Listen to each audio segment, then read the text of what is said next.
What's up, y'all? Tommy here, back with another video. Now, in this video, I'm gonna be talking about, 3 different ways for you to raise your credit score fast, okay? So if you're in a situation where you have a credit score that you're looking to increase as fast as possible, I'm gonna give you the 3 ways that I typically recommend to any of my clients or anybody who's doing consulting with me for them to do, okay? So if that's gonna interest you, be sure you stay tuned. Alrighty, now before we actually jump into what these 3 things are, there is one thing that you want to touch on first, okay? I want to make sure that you guys understand that you must be setting goals, okay? If you're not setting goals, it's going to be a lot harder for you guys to achieve whatever you're trying to get done, right? And when I say goals, I'm saying more so like, goals in terms of not really like credit score goals, okay? Because one thing I used to always tell people is at the end of the day, nobody wants a 800 credit score. Like no one really cares, right? If you had a 700 credit score, it wouldn't mean anything to you. You might think it does, but it really doesn't. Think about this. If I told you that you could have a 400 credit score, right? But you'd be able to qualify for any house you wanted, any car you wanted, you'd be able to get any type of funding for your business, would you care to have an 800 credit score? The answer is probably no, right? So at the end of the day, the credit score doesn't matter. It's just about you trying to reach whatever your financial goals are. And you know that credit is what's going to get you there. So if you're looking to get a house, you're looking to get a car, you're looking to qualify for funding for maybe a business, then in your mind, you know that that's really the goal that you have, right? So I want you to make sure that whenever you're trying to work towards this stuff is you're really keeping in mind that that's the goal that you're going for, because there's going to be certain times whenever you're trying to fix your credit that you're going to get distracted, or you're going to get, what's the word? Not really depressed, but you're going to be, you're going to be down on yourself because maybe you're not seeing the progress that you were hoping for, right? And that's whenever if you have your goals, your actual financial goals to lean on, that's what's going to push you through those situations, right? If you're always thinking about, hey, I really want that house that I saw down the street from me. I want to be able to buy a house for my kids. I want to be able to get the car that I've, be able to drive my dream car. Having that in the back of your head, in the back of your mind, is what's going to help you be even more successful, okay? So that's something I wanted to make sure that we touched on before we actually deep dove into what these 3 points are. Now, I got it here. If you see me moving around and looking everywhere, it's because I got it on a piece of paper. I want to make sure I didn't forget anything. But first thing is, paying down credit card debt. This might sound really crazy, but this is like one of the easiest ways to increase your credit score, okay?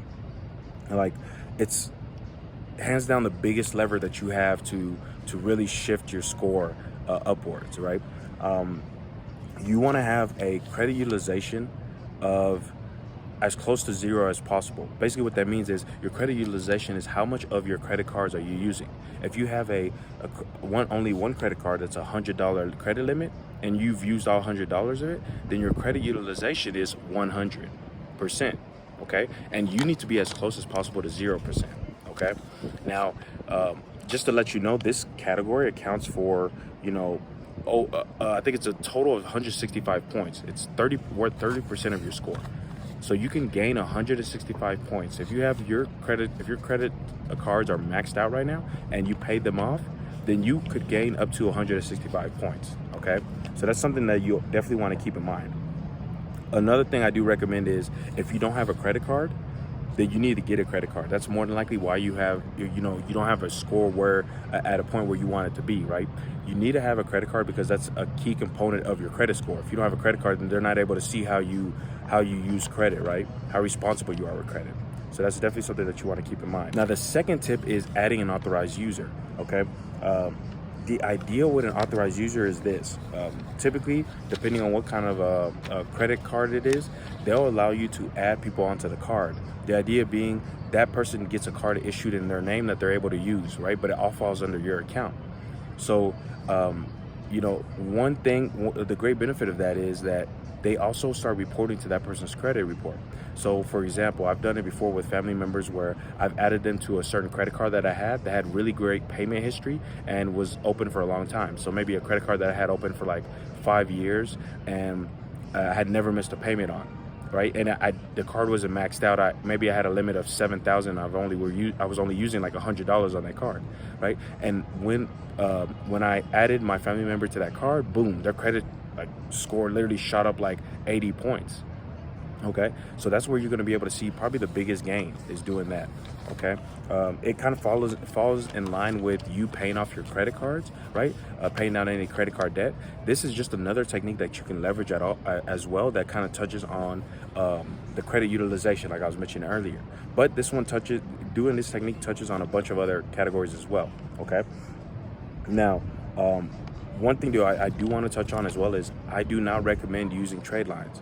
Okay, there's people, you probably heard of something like being able to buy trade lines, right? That's where you pay someone and they basically add you as an authorized user on their account. There's a few different issues with this. One, you have no control over that account. You don't really know the person, right? You have no idea who they are or what kind of character they have. The reason why I typically recommend you do authorized user for a friend or family is because it's typically going to be free, right? They'll do it for you just to help you out. And you know them as a person, right? You know how you have a general idea how they handle their finances, so that kind of protects you. But with these other accounts, you have no idea what this person is going to do. They might be in a tough situation and you get added to their account, and next thing you know, they're like missing payments, they're maxing out their credit card. You don't know what could happen. On top of that, you're paying hundreds if not thousands of dollars, and it's not permanent, right? They'll probably add you for a month or two and then take you off, right? So it puts you in a situation where now you've got added to a card and you end up not getting any benefit from it, right?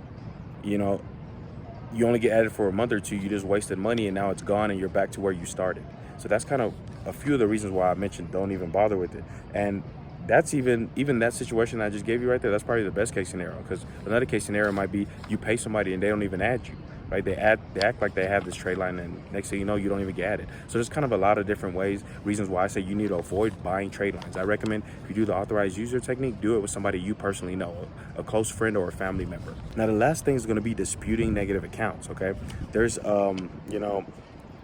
this is going to be a little more long term, and it's going to be a little bit more work in terms of actually getting it done, but it's something that I typically recommend that you do. Once you've done the first two methods, and if you still want to see a higher increase, you can do this method that I mentioned and see results within 2 weeks is possible. More than likely it'll be like a month, 2 months, so on and so forth. Okay, but it's definitely something that you can do. Now, I've shot different videos on this. I've shot videos on how to get rid of collection accounts, how to get rid of charge-offs, how to get rid of what else, late payments, inquiries, things like that. I've shot all those different videos. So if you have those issues and you're looking to actually get those taken care of, I'll link to them down below.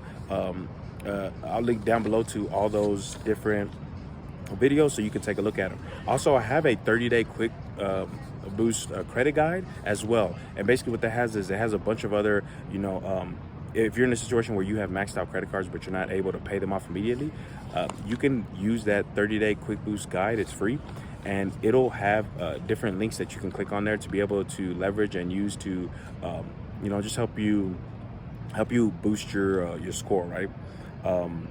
It'll have different basically what you're going to be able to do is you'll be able to add those additional credit lines, and it's going to help lower your credit utilization while you're still working to pay off the debt on those other credit cards. Okay, so yeah, I think that's going to be a great benefit for you guys, and that's going to be pretty much the gist of it for this video, guys. If you do have any questions, be sure you throw them down in the comments down below. I'm going to be answering as many as I can as time permits, and also make sure that you throw a like on this video if you found this information valuable, and you hit the subscribe button down below so you don't miss any of my future upcoming videos. Alrighty, so that's going to be it for this video, guys. I will see you at the next one.